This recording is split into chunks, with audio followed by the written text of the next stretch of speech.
নমস্কার প্রিয় শ্রোতা বন্ধুরা, এখন শুনছেন তিয়াশার গল্পের বৈঠক থেকে গল্প পাঠ। আজকে আমি রবিদাস সাহা রায়ের লেখা ভাগ্যে যদি সয় গল্পটা পাঠ করে শোনাচ্ছি। শুরু করছি আজকের গল্প পাঠ, ভাগ্যে যদি সয়। কার ভাগ্য কখন সুপ্রসন্ন হবে কে জানে। পথের ফকির সেও রাজা হয়, গরিব লোকও রাতারাতি বড়লোক হয়ে যায়। বেশি দূর যাবার দরকার নেই, ঘুঘুডাঙ্গার ফটিক গড়াইয়ের কথাই ধরা যাক না কেন। পচা চিংড়ি কেনারও পয়সা জুটত না তার। সে কিনা মামার সম্পত্তি পেয়ে হঠাৎ বড়লোক হয়ে গেল। এখন সবার নাকের ওপর দিয়ে রুই মাছ, ইলিশ মাছ কিনে নিয়ে যায়। তা দেখে হিংসায় কি কম জলে গদাই নস্কর আর মানিক পাকরাশি। কিন্তু তাদের তিনকুলেও কোনো মালদার মামা নেই, বেওয়ারির সম্পত্তি পাওয়ার কোনো সম্ভাবনাও নেই। কাজেই অন্য পথ দেখতে হয় তাদের। প্রতি মাসেই নিয়মিতভাবে তারা লটারির টিকিট কেনে। একবার একটা টিকিট লাগলে হয়, তখন ফটিক গড়াই খেয়ে তারা এক হাত দেখিয়ে দেবে। কিন্তু গদাই নস্কর আর মানিক পাকরাশি যাকে বলে পাথর চাপা কপাল। মাসের পর মাস চলে যায় বছরের পর বছর। বেড়ালের ভাগ্যে শিকে আর ছেড়ে না, লটারিতে প্রাইজ আর ওঠে না। একদিন এক জ্যোতিষের কাছে হাত দেখালো গদাই। জ্যোতিষী ঘুরিয়ে ফিরিয়ে হাতটা দেখে, আঙুলের ডগাগুলো বারংবার করে ঘষে ঘষে জিজ্ঞাসা করলেন, আপনি লটারির টিকিট কেনেন? গদাই জবাব দিল, হ্যাঁ কিনি। হ্যাঁ, কিনে যাবেন। জ্যোতিষী আশ্বাস দিলেন, আপনার অর্থপ্রাপ্তির যোগ আছে। অনেকদিন ধরেই তো কিনছি, আর কতদিন কিনবো? আর বেশি দিন নয়, শিগগিরই টাকা পেয়ে যাবেন। হ্যাঁ, লাফিয়ে ওঠে গদাই। তার ইচ্ছা হয় সেই দণ্ডে সে বাড়ি গিয়ে খবরটা ঢাকঢোল করে পিটিয়ে বাড়ির সবাইকে জানিয়ে দেয়। আর কি আশ্চর্য যোগাযোগ! মানিক পাকরাশি তারিণী কবিরাজের দোকানে গিয়েছিল হজমের বড়ি কিনতে। সেখানে পঞ্জিকাটা খুলে রাশিফলের পাতাটা দেখতে দেখতে তার চক্ষু স্থির। এ কি সত্যি? সে কি দেখছে নিজের চোখেই সে বিশ্বাস করতে পারছে না। দু চোখ রগড়ে নিল মানিক পাকরাশি, আবার পড়ল, না, এই তো পরিষ্কার লেখা রয়েছে যে বৃশ্চিক রাশির লটারিতে সুনিশ্চিত অর্থপ্রাপ্তি। আনন্দে লাফিয়ে উঠল মানিক, আর সেই লাফেই পঞ্জিকা শুদ্ধ রাস্তায়। বৃদ্ধ কবিরাজ ভাঙা চশমার ফাঁক দিয়ে ব্যাপারটা দেখে প্রথমটা একটু হকচকিয়ে গিয়েছিলেন। তারপর জোরে হেঁকে উঠলেন, অমশাই, পাঁজি লইয়া কই যান? ও পাঁজি! মানিক ফিরে এসে পঞ্জিকা ফেলে আবার দে ছুট। আরে পয়সা দিবেন না? তারিণী কবিরাজ তারস্বরে বলে ওঠেন। আচ্ছা গেরো তো। মনে মনে তারিণীর মস্তক চর্বণ করতে করতে মানিক পাকরাশি দোকানে উঠে পকেট থেকে এ নিন দিলুন বলে পয়সা ছুঁড়ে ফেলে মারল চোঁচা দৌড়। কাছাকাছি বাড়ি গদাই নস্কর আর মানিক পাকরাশির।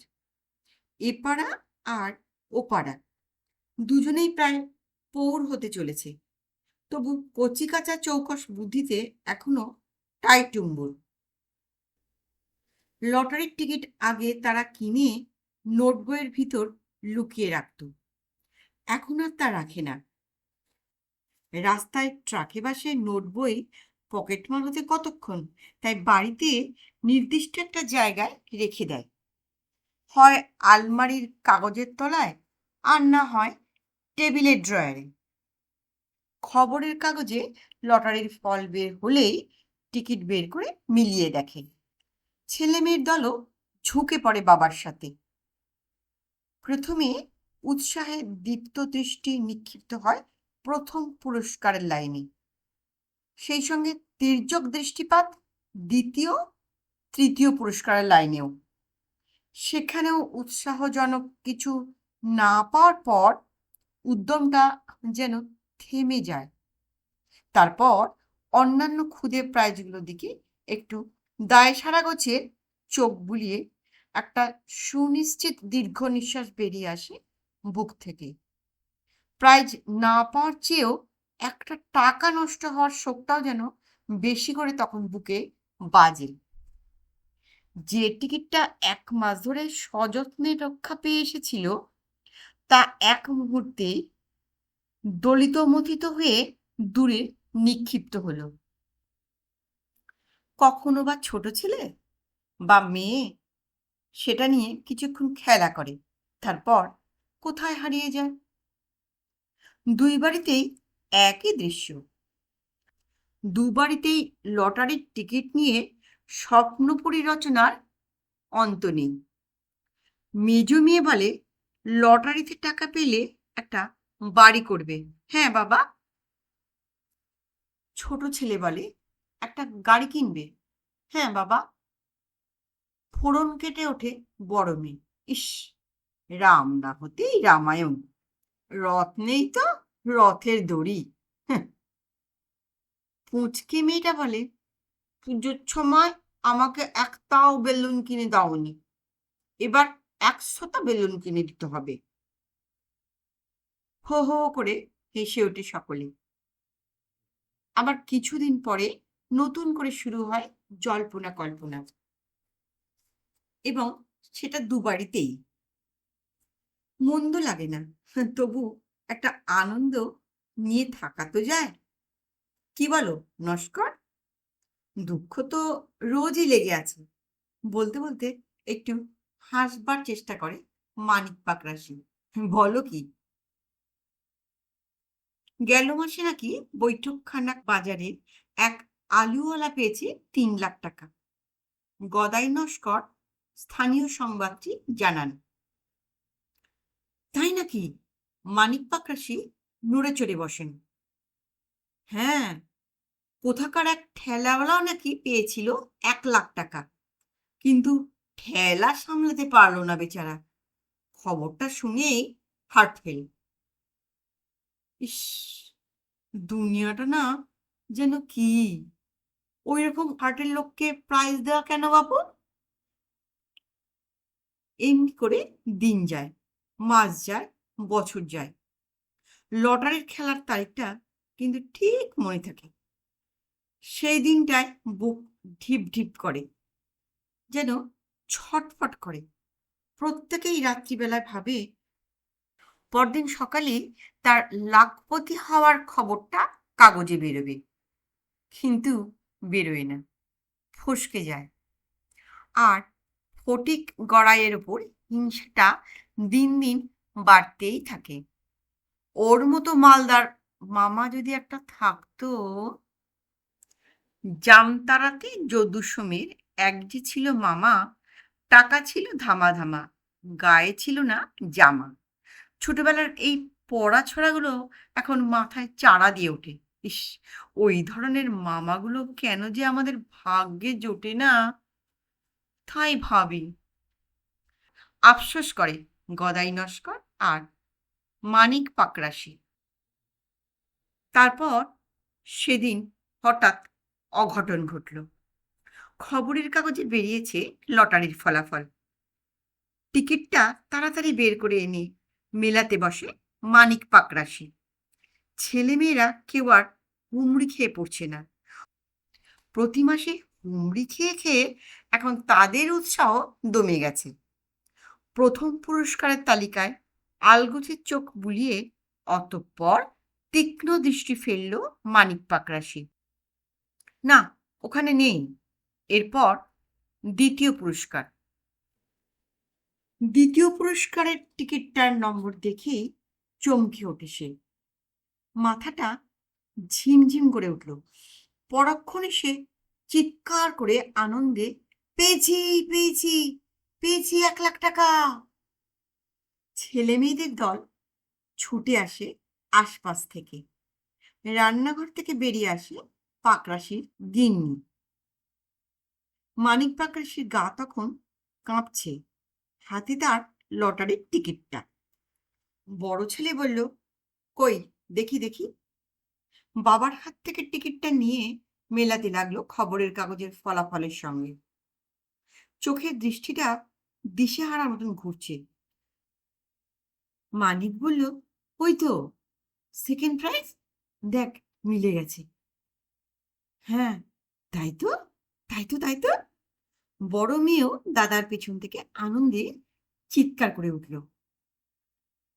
এবার কিস্তিমাত। মানিক পাকরাশি এবার বড়লোক, 1,00,000 টাকার মালিক।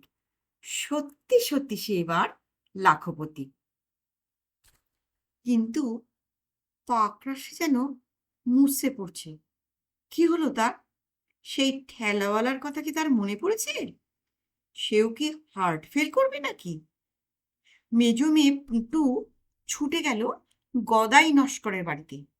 বিপদে আপদে সেই তো বাবার বন্ধু, বাড়ির সবাই সে কথা জানে।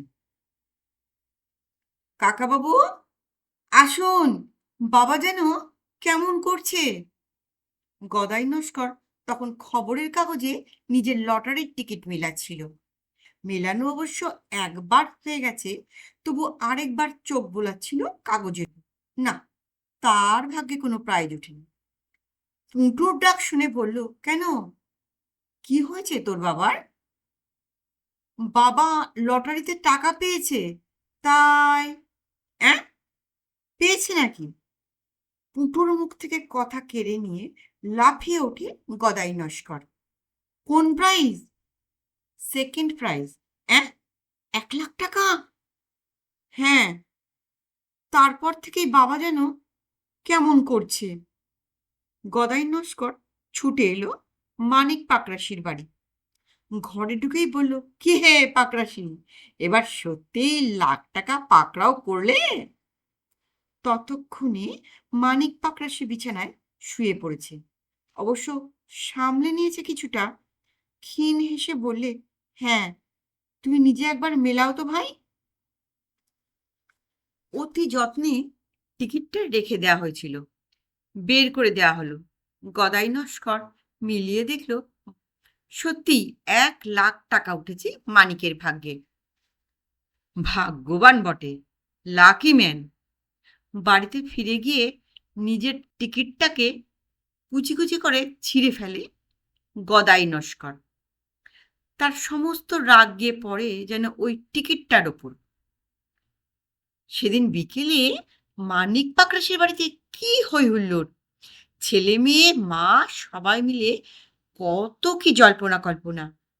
মানিক পাকরাশিও আছে তাদের সঙ্গে। কোথায় বাড়ি করবে তাই নিয়ে গোলমাল। জায়গা কিনে করবে না তৈরি বাড়ি কিনবে তাই নিয়ে দুবার মতের মিল হয়, তো 4বার অমিল হয়। ছেলেমেয়েরা কে কি কিনবে তাই নিয়ে ঘন্টার পর ঘন্টা তর্ক। শুধু তর্কই নয়, ঝগড়া, তারপর মারামারি। তাদের মা অবশ্য এক কথার মানুষ। নিজের গয়নার দিকে নজরটায় তার আগাগোড়া। পরদিন সকালবেলা খবরের কাগজ পড়ছে মানিক পাকরাশির বড় ছেলে। হঠাৎ একটা খবর দেখে সে চমকে উঠল। বলল, বাবা, দেখো দেখো, লটারির টিকিট সম্বন্ধে কি লিখেছে।